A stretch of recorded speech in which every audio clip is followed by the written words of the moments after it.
مجھے یاد پڑتا ہے کہ 19ویں صدی کے شروع میں ایک لڈوگ تحریک شروع ہوئی تھی ٹیکسٹائل گارمنٹ میں. جب نئی ٹیکنالوجی آئی تو ورکرز لاکھوں کی تعداد میں انگلینڈ میں ان کو جو ہے جاب سے نکالا جا رہا تھا.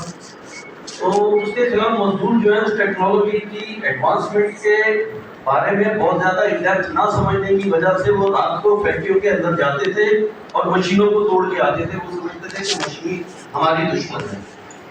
تو ٹیکنالوجی جو ہے وہ ایک خاص سسٹم کے اندر جب آتی ہے تو اس سسٹم بنیادی طور پہ یہ بتاتا ہے کہ یہ ٹیکنالوجی آپ کے لیے فائدہ مند ہے یا نہیں ہے.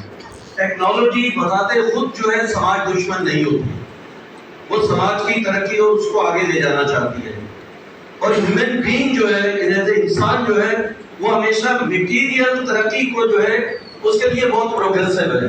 لیکن ٹیکنالوجی کو ساتھ جو آئیڈیالوجی آتی ہے اس کو ریزسٹ کرتا ہے اور وہ بہت کنزرویٹو ہوتا ہے.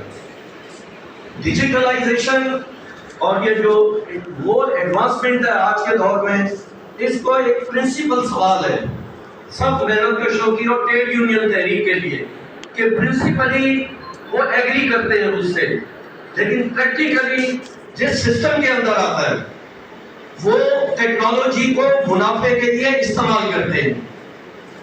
میں ٹریڈ یونین کے حوالے سے یہ کہتا ہوں کہ یہ کلائمیٹک جو چینج آ رہا ہے اس میں ہم پرنسپلی ہم یہ کہتے ہیں کہ وہ تمام انڈسٹریز جو کاربن پھیلانے کا باعث بن رہی ہیں, خصوص طور پہ فوسل فیول جو ہے, گیس ہے, آئل ہے اور کوئلہ ہے, ان انڈسٹریز کو بند کیا جائے اور ان کی جگہ پہ ایسی انرجی کے ذرائع ڈھونڈے جائیں جو کلائمیٹیکلی فرینڈلی ہو.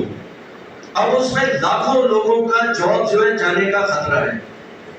اس پہ پوری دنیا کی ٹریڈ یونین کے لیے یہ بہت بڑا سوال بنا ہوا ہے اور وہ یہ کہتے ہیں کہ اس کے اوپر ہمیں بات کرنے کی ضرورت ہے. اس لیے ہم یہ کہتے ہیں کہ یہ ٹرانسفارمیشن جو ہے یہ جسٹ ٹرانسفارمیشن ہونی چاہیے.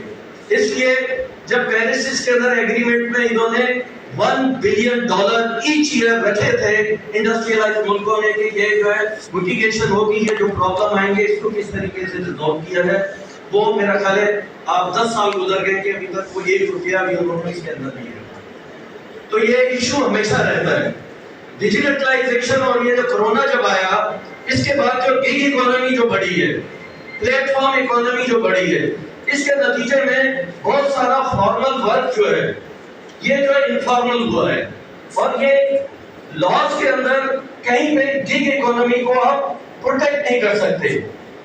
ٹریڈ یونین کی ڈینسٹی کم ہونے کا امکان پیدا ہو گیا بلکہ ہو گیا ہے. لوگ گھروں سے کام کرتے ہیں, لوگ جو ہے کسی جگہ پہ پرماننٹ کام نہیں کرتے اور جب ڈینسٹی کم ہونے کا امکان پیدا ہوا ہے تو آلریڈی جب ٹریڈ یونین میں ورکرز کی وہ بہت کم ڈینسٹی ہے, بہت کم جگہوں پہ ٹریڈ یونائز ہے. پاکستان میں جس طرح ہم اکثر یہ کہتے ہیں کہ 85 ملین ورک فورس ہے, اس میں سے 0.5% ورکر جو ہیں یا امپلائیز جو ہیں وہ ٹریڈ یونین کے انڈر میں آتے ہیں. تو کلیکٹیو بارگیننگ پاکستان کے اندر اس پورے خطے میں سب سے کم ہے.